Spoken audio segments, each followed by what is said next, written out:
Good evening, friends. What we were talking about the different circuits in alternating current, and we did discuss R type, L type, and C type. Now, combination of these circuit. So, our fourth circuit will be RL type, right? Very simple. Apply this resistance. This is a resistor of resistance R and an inductor of inductance L, right? And what we are doing, we are applying an AC mains to it. Simple, right? This is the AC mains, and we are supplying a current of I equal to I0 sin theta. This is R, this is L. So what will happen? Because of this current, a potential difference will produce across R, and a potential difference will produce across this inductor, right? So what will be the current and voltage equation? We have supplied I equal to I0 sin theta, and VR, we did talk about that. It will be in the same phase, so its equation will be V0 sin theta. What about VL? In L type, voltage was 90 degree ahead to the current. If you do remember, that is V0 sin theta plus 90 degree, right? So this will be the condition for current voltage, right? Now, if I draw the phasor of this one, what I am getting? Look at here. X-axis, I am taking the sin theta phase. Let it denote I equal to I0 sin theta, or I could say sin theta phase only. So what about VR? VR is in the same phase, so I can just imagining that, let it be VR, right? This VR will be V0 sin theta, having the same phase as the current, right? What about VL? Now VL is 90 degree ahead. Remember, this is the base. 90 degree ahead means somewhere here, 90 degree. So it will be, let it be VL. That will be V0 sin theta plus 90, right? अब total potential difference क्या होगा? एक तो x axis पे, एक Y axis पे, तो डरने की कोई ज़रूरत नहीं है. सिंपल लॉ ऑफ पैरेललोग्राम लगाओ. देखो कैसे, ये एक पैरेललोग्राम फॉर्म किया. अब law of parallelogram says that the diagonal of this parallelogram will be the resultant. This will be the V. Remember, right? This is V. थोड़ा से भी हिचकने की जरूरत नहीं है, कोई कॉम्प्लेक्स बनाने की जरूरत नहीं. सिस्टम को आप मेरे साथ सीखिए, आपको अल्टरनेटिंग करंट सबसे आसान लगेगा. लोग इसको हवा बना देते हैं, ऐसा कुछ नहीं है भैया. आर टाइप ये आ गया, एल टाइप ये आ गया, दोनों का रिजल्टेंट ये आ गया, right? So the total potential difference in RL type, और voltage you could say RL type. Commercial name हमने बार बार बोल रहे हैं, वोल्टेज वर्ड यूज करेगा. तो इस लॉ ऑफ पैरेललोग्राम से V square is equal to VR square plus VL square, and V will be under root VR square plus VL square. बड़े आसानी से वोल्टेज निकल जाएगा, राइट? आपको VR दिया हुआ है, VL दिया हुआ है, तो क्या नहीं निकल सकता है? ठीक है, न्यूमेरिकल यहीं बन जाता है. तो ये तो हुआ टोटल वोल्टेज, राइट? अब टोटल रेजिस्टेंस जो ऑफर करेगा RL, वो कैसे निकलेगा, राइट? अब देखिए हम कैसे करते हैं इसको. यहाँ थोड़ा सा चेक करिए. As V square is equal to, मेरे पास है VR स्क्वायर. तो VR क्या होता है? I इंटू R का होल स्क्वायर. VL यदि आपको याद हो, L में रेजिस्टेंस क्या था? Inductive reactance XL. तो I इंटू XL का स्क्वायर. नहीं याद आ रहा है? आप यहाँ पे लिख दीजिए as VR is I into R and VL is I into XL. अब यहाँ से क्या हुआ? V square is equal to I square, दोनों में है, अंदर बच जाएगा क्या? R स्क्वायर प्लस XL का स्क्वायर. इस I को डिनोमिनेटर में ले आओ. V अपॉन I का whole square is equal to क्या आ गया, आर स्क्वायर प्लस एक्सएल का स्क्वायर, राइट। अब ये v अपॉन आई क्या है, देखो तो v upon I again has the dimension of किसका, रेजिस्टेंस। तो यहाँ जो रेजिस्टेंस है इसको हम Z से डिनोट करेंगे, कैपिटल Z, और ये कहलाता है इम्पीडेंस। Remember this word. अब कॉम्बिनेशन में जो भी टोटल रेजिस्टेंस होगा उसको इम्पीडेंस वर्ड कहेंगे, impedance of RL circuit, right. तो अब देखें तो क्या बन गया, हमारे पास आ गया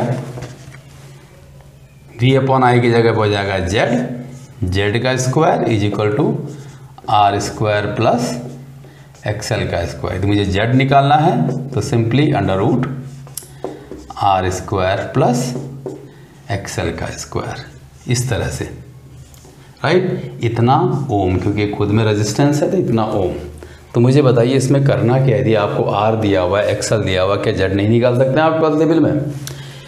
थोड़ा सा प्रिकॉशन क्या रखनी होती है, एक्सेल को यही नहीं खोलते हैं, यदि एक्सेल नहीं दे रखी, वैल्यू दे रखी है तो एक्सेल को अलग से सॉल्व कर लेते हैं। एक्सेल इज इक्वल टू क्या था, omega L 2 pi F L, ये एक वैल्यू निकाल लेंगे हम, इतना ओम, तब यहाँ पुट करेंगे। सबसे आसान तरीका ये है, तब कन्फ्यूजन नहीं होता। चलो एक तो ये हो गया, रेजिस्टेंस भी निकल गया। अब फेज डिफरेंस आ, तो फेज डिफरेंस के बारे में कोई कन्फ्यूजन नहीं होना चाहिए। It is the angle between the total current and the total voltage, ये याद रखिए। टोटल करंट और टोटल वोल्टेज में जो एंगल बन रहा है, तो इस एंगल को ध्यान दो जरा, ये वाले को, ये वाला एंगल, ये है डेल, क्योंकि करंट ये है, रिजल्टेंट वोल्टेज ये है, राइट। तो फेज एंगल कैसे निकलेगा, या फेज डिफरेंस, इसको निकालते हैं हम लोग tan डेल से। tan डेल इज व्हाट, क्या होता है, base upon, sorry perpendicular upon base. Perpendicular कितना आपके पास, VL है, और बेस क्या है आपके पास, VR, राइट। इसको खोलें तो I into XL by I into R, तो ये कट हो सकता है, तो एक्सएल बाय जो दिया हुआ है उससे निकालिए। एक्सएल नहीं गिवन है, ओमेगा एल बाय आर से निकालिए, नहीं गिवन है और आगे चले जाइए, 2 pi F L by are से निकालिए। यहाँ से पहले ही निकाल दीजिए, फिर क्या प्रॉब्लम है, right.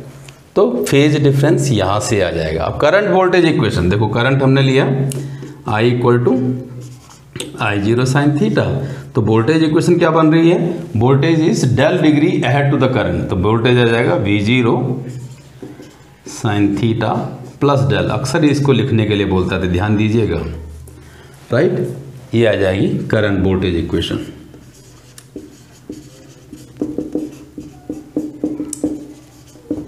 For RL type, right. एक और चीज़ हमने बार बार यूज़ करेंगे हम लोग, पावर फैक्टर। अभी आगे आर्टिकल करेंगे तो उस पर देख लेंगे। पावर फैक्टर ये कॉस डेल से डिनोट होता है। कॉस डेल होता है हमेशा बेस ओवर हाइपोटेन्यूज। तो बेस कितना है आपके पास, VR, और हाइपोटेन्यूज है V। ये I इंटू आर, ये I इंटू Z, तो R by Z, power factor R by Z होगा। बस इतनी इंफॉर्मेशन कलेक्ट कर दीजिए, कोई तकलीफ ही नहीं है, हो गया RL सर्किट। अब आप बोलेंगे सर इस पर न्यूमेरिकल कैसे होगा, तो भैया मेरे दिए आपको सारे फॉर्मूले आते हैं, तो वैल्यू पुट करना नहीं आता तो सॉरी आप 11 में क्यों हैं, नहीं होना चाहिए, राइट। कुछ लोगों का प्रॉब्लम है कि सर आप न्यूमेरिकल तो करा ही नहीं रहे हैं, लेकिन मैं तो न्यूमेरिकल के सारे बेस आपको खोल के देता हूँ ताकि आपको कन्फ्यूज़न ना हो। फिर कहाँ ज़रूरत है, अब जैसे ही कंप्लीट होगा उसके बाद हम CBSE पैटर्न पे क्वेश्चन शुरू करेंगे तो अपना आप ही सब हो जाएगा, ठीक। अब अगला सर्किट है RC। सेम चीज़ देखो, L की जगह पे C आ गया, बस बाकी देख लेंगे इसमें। अब यानी हमको इंडक्टर नहीं लगाना, हमको कैपेसिटर लगाना है। तो ये हो गया आपका कैपेसिटर, राइट, C, और इसके across potential difference VC, right. Current शुरू से आखिरी तक मैं I equal to I0 sine theta रख रहा हूँ ताकि आगे कोई तकलीफ ना आए, राइट। तो हम ले रहे हैं let current I equal to I0 sine theta. तो सर VR कितना आ जाएगा, रेजिस्टेंस में सेम फेज में होता है V0 साइन थीटा। VC कितना आ जाएगा, V0 sine theta plus minus 90, याद रखिएगा कैपेसिटर में 90 डिग्री पीछे होता है voltage, minus 90 degree, right. L में आगे था, कैपेसिटर में पीछे। ये वोल्टेज करंट इक्वेशन है, ठीक है। यदि ये एकदम ऐसा याद नहीं आ रहा तो आप याद रखिए आई में क्या था, I equal to I0 sine theta, VR is equal to V0 sine theta, तो VC इज इक्वल टू, या फिर से लिख दो आई सी टाइप के लिए, I equal to I0 sine theta इधर लिया था, तो VC क्या होगा, V0 साइन थीटा माइनस 90। इसका यूज़ कर लो, ये R के लिए था, ये C के लिए था, आपको ऐसे याद नहीं आता, अलग से लिख दो। अब फेजर बनाए साहब, क्योंकि हमको रिजल्टेंट वोल्टेज चाहिए, वही चीज़ आसान है बिल्कुल। एक्स एक्सिस पे हमने ले लिया, लो जी I is equal to I0 sine theta phase axis पे ले लिया। VR इसी एक्सिस के साथ है, लेट इट बी VR, यहाँ से यहाँ तक VR। अब VC को देखो तो माइनस 90 यानी पीछे है, तो इधर है VC, इसको मान लिया VC equal to V0 sine theta minus 90, याद रखिए 90 डिग्री का पीछे है, ये ओरिजिन हो गया, राइट। अब हमको रिजल्टेंट निकालना है, तो क्या रिजल्टेंट होगा, लॉ ऑफ पैरेललोग्राम लगा दो, कुछ है ही नहीं, परपेंडिकुलर लाइन है सब। इस तरह से इसका जो डायगोनल होगा, ये डायगोनल आपका रिजल्टेंट वोल्टेज देगा, और ये एंगल आई और उस के बीच में ये देगा आपको डेल, सिंपल सा चीज़। ये यदि VC है तो ये भी VC होगा, आसानी हो जाएगी करने में, राइट। तो ये आ गया, तो अब रिजल्टेंट कितना आ गया, so total potential difference in RC circuit, बहुत आसान है, क्या हो जाएगा, लॉ ऑफ पैरेललोग्राम कहता है V square will be VR का स्क्वायर प्लस VC का स्क्वायर, VC का स्क्वायर VR का स्क्वायर, डायगोनल निकल जाएगी। तो वोल्टेज क्या आ गई, under root of VR square plus, बिल्कुल सेम चीज़, कोई प्रॉब्लम नहीं, राइट। अब एज VR क्या था सर मेरे पास, I इंटू R, VC क्या था, I into XC capacitive reactance, तो मैं यहाँ पुट कर दूँ उसको, तो क्या हो जाएगा, V square is equal to I into R का whole square plus I into XC का होल स्क्वायर, तो V square is equal to I square बाहर ले लो, अंदर आ जाएगा R स्क्वायर प्लस XC का सेम चीज़। देखो दोस्तों, तो ये V अपॉन I आ गया, ये एक टेबल की तरह होता है, एक बार आ गया तो फिर सब चलता चला जाता है, R स्क्वायर प्लस XC का स्क्वायर। चलो इसको दें हम 2, इसको 1 बना के चलें। अब यहाँ देखो तो ये एज V अपॉन I फिर से क्या हो गया है, डायमेंशन ऑफ रेजिस्टेंस हो गई, तो यहाँ तो इसको रेजिस्टेंस बोल नहीं सकते, इस रेजिस्टेंस को फिर से हम Z से डिनोट करते हैं, इम्पीडेंस ऑफ RC सर्किट। याद रखिए सब एक तरह से टाइप ऑफ रेजिस्टेंस है अल्टरनेटिंग करंट में। तो अब क्या आ जाएगा, उससे क्या बन जाएगा, ये Z square is equal to R square plus XC का स्क्वायर। Z निकालना हो simply R square plus XC का स्क्वायर, ये Z निकल जाएगा साहब, इसकी यूनिट हो जाएगी ओम। फिर दोबारा बता रहा हूँ, बार बार चेता रहा हूँ कि XC को वहीं नहीं खेलना है, XC नहीं कि अलग से उसके अंदर ही घुस जाओ, नहीं, वेर अलग से कैलकुलेट करो XC को। XC क्या है, 1 अपॉन ओमेगा C, 1 अपॉन 2 पाई FC। इसको कैलकुलेट करोगे इतना ओम, तब जाके इसको यहाँ रिप्लेस करो, उसी स्क्वायर रूट के अंदर मत खेलो, सब सवाल गड़बड़ा जाएगा। ठीक है, जो बायो वाले हैं उनके लिए स्पेशली कैपेसिटर -6 में होगी, उसको ऊपर ले जाओ, थोड़ा सा भाग देना पड़ता है, बस कैलकुलेशन की वजह से सर्किट टफ है, बस कुछ है ही नहीं इसमें। अब ये तो हो गया Z। करंट वोल्टेज इक्वेशन की बात करते हो, हमने क्या लिया था, current I equal to voltage क्या आ रहा है V0 sine theta minus del, देखो माइनस डेल है पीछे, ये आ जाएगी voltage current equation, VI equation. अक्सर पूछता है फॉर RC। तो मुझे बताओ डेल आप निकाल देंगे, यहाँ वैल्यू नहीं पुट कर सकते हो क्या? यदि इतना बेसिक नहीं करना तो सॉरी दोस्तों, उसमें मैं मदद नहीं कर सकता फिर, ठीक है। आप सोचो कि मैं वैल्यू रख के तब निकाल लूँ तो वो गलत बात है। सब कुछ इससे क्लियर हो रहा है। अब फिर से वही फेज डिफरेंस क्या कहा था, डेल निकालते किससे हम इसको, 10 डेल से अप्रॉक्सली इक्वल करके, तो क्या आ जाएगा ये सिंपल VC बाया VR, ये VC है, हाँ C और L थोड़ा अलग बनता है, थोड़ा ध्यान दीजिएगा। तो I इंटू XC बाया I इंटू R, ये ख़त्म। तो ये यदि XC आपने निकाल रखा था XC बाया R से, बहुत बढ़िया। नहीं निकाल रखा है तो इसको भी खोलो, फिर 1/ωCR से निकलेगा। ओमेगा भी नहीं दे रखा है तो फिर और खोल लो 2πfCR से।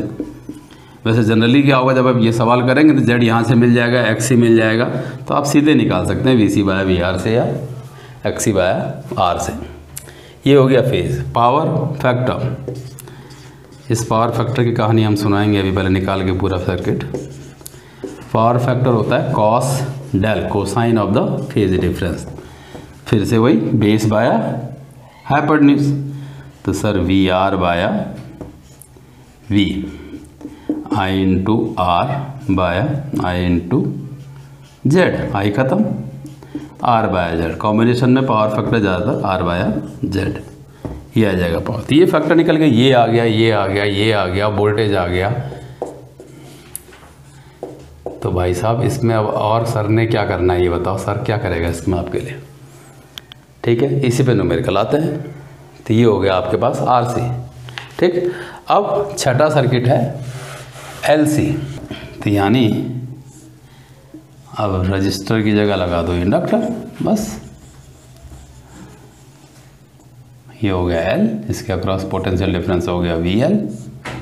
करंट हम दे रहे हैं, याद रखिए एरो बिल्कुल नहीं लगाना है अल्टरनेटिंग में। I equal to I0 sine theta, ठीक है। कौन सा सर्किट है, 6 सर्किट है हमारे पास LC टाइप सर्किट, या LC सर्किट भी लिख दो चलेगा। करंट क्या लिया है, let current be I equal to I0 sine theta. तो सर VL क्या था, यदि थीटा एक्सिस पे फेज है I करंट का, तो VL होगा V0 साइन थीटा प्लस 90, ठीक है। और VC क्या था, इससे 90 डिग्री पीछे, साइन थीटा माइनस 90, ठीक है। बेझिझक इसको यूज़ करिए। अब रिजल्टेंट निकालना है। रिजल्टेंट वोल्टेज निकालने के लिए सिंपली वही फेजर, सबसे आसान तरीका। कोई हमको कॉम्प्लेक्स नहीं करना, कुछ नहीं करना, फेजर से काम चलाओ। I equal to I0 sine theta. अब देखो VL कहाँ है, इस थीटा से 90 डिग्री आगे है, ये है साहब VL, यहाँ से यहाँ तक VL, ठीक है, प्लस 90 है। VC 90 डिग्री पीछे है, मैं यहाँ ले आता हूँ। BC को छोटा दिखा रहा हूँ, ज़रूरी नहीं है, वो BC भी बड़ा हो सकता है। ये है VC, ठीक। ये आपके पास प्लस 90 है और ये आपके पास माइनस 90 है। अब रिजल्टेंट चाहिए, ठीक है। तो देखिए दोनों एक दूसरे के अपोजिट फेज में है, उनके बीच का फेज एंगल 180 डिग्री है।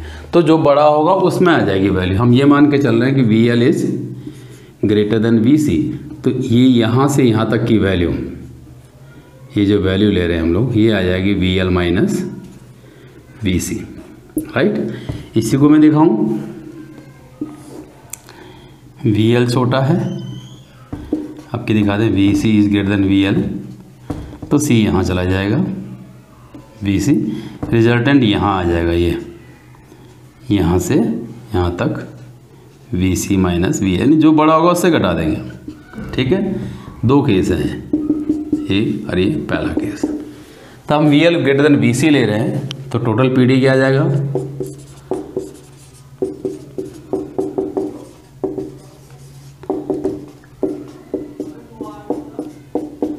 क्या आ जाएगा, V इज इक्वल टू सीधे सीधे VL माइनस VC। ठीक है, VC बड़ा होगा तो VC माइनस VL, इसमें कोई स्क्वायर रूट नहीं करना, कोई अंडर रूट नहीं करना, सीधे सीधे वोल्टेज मिल जाएगी। राइट, अब यहाँ भी इम्पीडेंस निकालते हैं, तो VL क्या है, VL is I into XL, और VC कितना है, I इंटू XC। तो V इज इक्वल टू आ जाएगा I into XL minus I into XC। Right, sorry, V equal to not Z, इस I को कॉमन ले लें हम लोग, तो V अपॉन I बन गया। क्या आ गया, XL माइनस XC। तो V upon I again the dimension of resistance, same cheese, resistance की डायमेंशन है, तो यहाँ भी इसको इम्पीडेंस ही कहते हैं, Z इम्पीडेंस। ठीक है, कॉम्बिनेशन में सारे कॉम्बाइंड रेजिस्टेंस Z ही कहलाएंगे। तो Z इज इक्वल टू क्या आ गया, XL माइनस XC, सिंपल, ये आपको इम्पीडेंस दे देगा। ठीक है सर, ये आपका इम्पीडेंस आ जाएगा। यदि सेकंड केस की बात करें, बड़ा है, यदि सेकंड केस की बात करें तो V आ जाएगा VC माइनस VL इस केस के लिए। राइट, Z आ जाएगा XC माइनस XL। तो याद रखिए, ये बार बार दोहरा रहा हूँ कि XC भैया मेरे बाहर खोलना है, बाहर करके करना है, इसको निकाल के तब वैल्यू पुट करनी है, पहले नहीं। चलो कुछ न्यूमेरिकल लेंगे इसमें, तब करेंगे, तब बता देंगे, क्योंकि इससे न्यूमेरिकल आना तय है। इस तरह से अलग अलग निकालेंगे हम, तब यहाँ पुट कर देंगे तो कोई तकलीफ ही नहीं होगी। राइट, और आसान है। अब इसमें करंट वोल्टेज इक्वेशन क्या हो जाएगी, देखो तो, सो I तो हो गया I is equal to I0 sine theta. V क्या हो रहा है, V0 साइन थीटा। यदि मैं VL को बढ़ा लेता हूँ तो 90 डिग्री प्लस 90, ये हो गया केस 1 में। यदि मैं VL को बढ़ा लेता हूँ, VI इक्वेशंस, यही चीज़ I equal to I0 sine theta. Case 2 ले रहा हूँ तो V equal to V0 sine theta minus 90 degree, ये हो जाएगा केस 2 में, जहाँ VC बढ़ा था VL से, VI। क्लियर, यहाँ थोड़ा ध्यान देना इन चीज़ों में, अक्सर कुछ कर देता है वो एडजस्टमेंट, याद रखिएगा, गलती नहीं होनी चाहिए, कंसेप्ट बिल्कुल क्लियर। राइट, ये आया। फेज डिफरेंस कितना हुआ साहब, फेज डिफरेंस कुछ सोचने की ज़रूरत ही नहीं है, यहाँ सीधे सीधे क्या हो रहा है, या प्लस 90 है या माइनस 90 है, तो del is equal to 90 degree. Power factor क्या हो जाएगा साहब, कॉस डेल है, कहीं डायग्राम में देखने की जरूरत ही नहीं है, सीधे सीधे कॉस डेल मतलब कॉस 90। कॉस 90 कितना होता है, 0, पावर फैक्टर 0 आ गया। राइट, ये है 6 सर्किट। अब इस LC में थोड़ा सा अलग होता है केस, थोड़ा सा एक अलग कंडीशन आती है, स्पेशल केस, वो देखते हैं।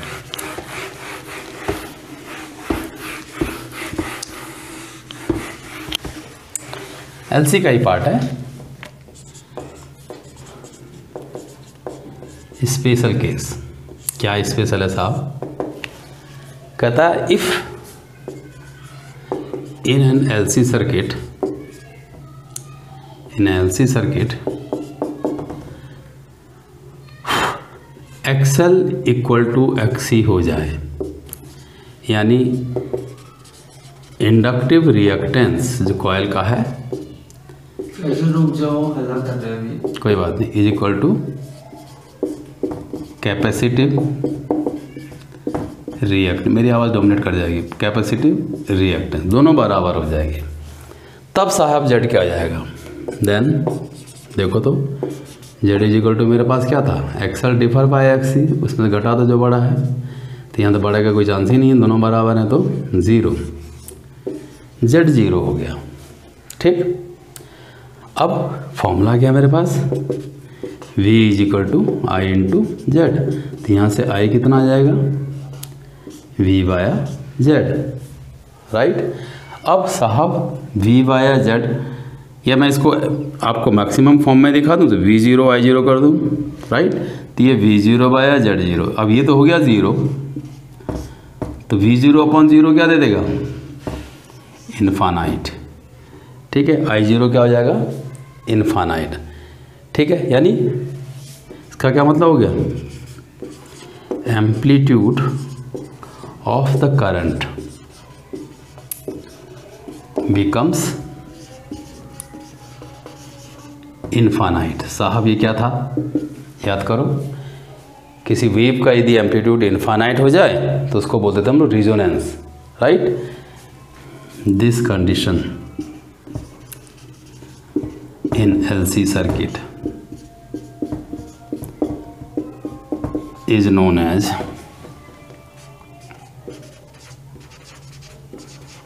Electric resonance. बहुत काम की चीज़ है दोस्तों, LC कम पूछता है, इस पे ज़्यादा पूछता है। इलेक्ट्रिक रिजोनेंस, ठीक है। साउंड में हमने पढ़ा था, when the frequency of two vibrating body becomes equal to each other then the resultant amplitude of the resultant wave becomes infinite, that is called resonance. The same way here amplitude of the current becomes infinite, ठीक है। Electric resonance. अब resonance हुआ तो साहब इसकी frequency कहाँ से कैसे निकलेगी? तो हमारे पास कंडीशन क्या थी? कंडीशन फॉर कब हो रहा है ये? क्या था? XL इक्वल टू जब XC था, इफ, राइट। तभी तो हो रहा था, तभी तो ये कंडीशन, जब XL is equal to XC है तभी जाके हमारे पास I0 क्या हो जा रहा था? इनफानाइट। तो इम्पिडेंस क्या था मेरे पास? XL क्या है? Omega L is equal to XC है 1/ωc। तो omega square is equal to 1/LC। By वाले ध्यान से क्रॉस मल्टीप्लाई करके देख लो, नहीं हो रहा है तो omega is equal to √1/LC। ये कहलाती है, ढंग से ध्यान देखना, ये कहलाती है एंगुलर, क्योंकि ओमेगा में निकाला है, एंगुलर रिजोनेंट फ्रीक्वेंसी। लेकिन हमको तो फ्रीक्वेंसी चाहिए, तो ओमेगा होता क्या है? As omega is nothing but 2πf is equal to 1/LC and its whole under root. तो f कितना आ जाएगा साहब? 1/2π अंडर रूट 1/LC। तो साहब ये निकल जाएगा आपके पास इतना hertz. This is called resonant frequency. Resonant frequency, remember angular जब ओमेगा निकालना हो और वैसे रिजोनेंट। तो ये है LC सर्किट। ऑसिलेशन हम फिर बताएंगे आपको। इसी में आपका पूरा ब्रॉडकास्टिंग सिस्टम चलता है, आपका रेडियो टीवी सब इसी के लिए रिस्पॉन्सिबल है, ठीक है। ये तो हुआ साहब LC। Last circuit LCR, 7th one LCR type circuit. चलो साहब LCR खुद ही बोल रहा हूँ कि भैया मेरे अब सबसे एक साथ ले लो, जितना आपने पढ़ा है सबको एक साथ कंबाइन करके रिफ़्रेश कर लें, यानी आपका नॉलेज दोबारा से रिबूट करें कि आपको कुछ याद है भी या नहीं है, ठीक है। तो पहले लो, ये लो रजिस्टर लगा दिया पहले, दूसरा फिर रेजिस्टेंस लगा दिया इंडक्टर, फिर उसके बाद एक कैपेसिटर लगा दिया, यानी तीनों एक साथ जोड़ दिए, ठीक। ये R, ये L, ये C, कोई फ़र्क नहीं पड़ता आगे पीछे कहीं भी लगाएं सीरीज में। तो अब हमने लिया let I equal to I0 sin theta be the current. Now 7 circuit LCR is just sum up of all these 3 circuits, right? This is for R type, this is for L type, this is for C type, right? I want total potential difference or total voltage. So simply I will use the what? That phasor graph, simple phasor diagram. Look, sin theta, I am giving the x-axis, right? VR is in the same phase, let it be. This is VR. VL 90 degree ahead, I am taking this VL. VC 90 degree behind, I am taking this VC. Remember, same case again, 2 cases will be there. Here I am taking VL greater than VC, and second case will be VC greater than VL. So first of all we will resolve these two, VL and VC, they are in opposite phase. So what will be their resultant? As VL is greater than that, so their resultant will be VL minus VC. Agree? Like this. Means this is we are having in the y-axis, this is we are having in the x-axis. I apply the law of parallelogram. Diagonal will be this one.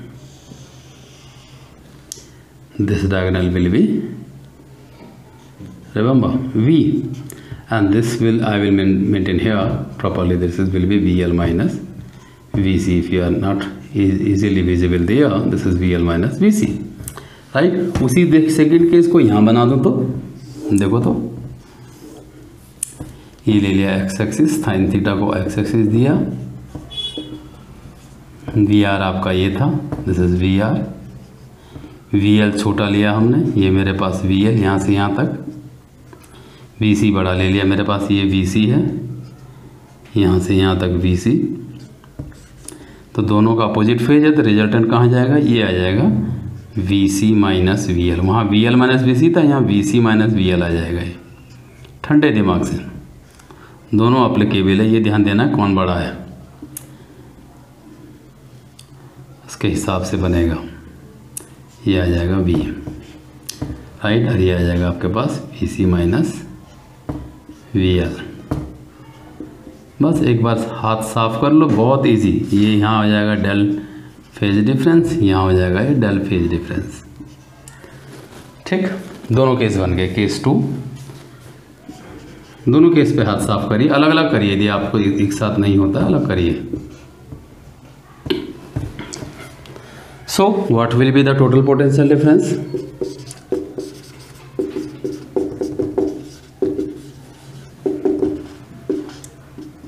LCR circuit क्या हो जाएगा, देखो तो V square is equal to V R square x axis पे, y axis पे मेरे पास है V L minus V C का होल स्क्वायर, यानी वी जो आएगा रिजल्टेंट पोटेंशियल निकालना है मुझे LCR में, वो इससे आएगा साहब, ध्यान दीजिए,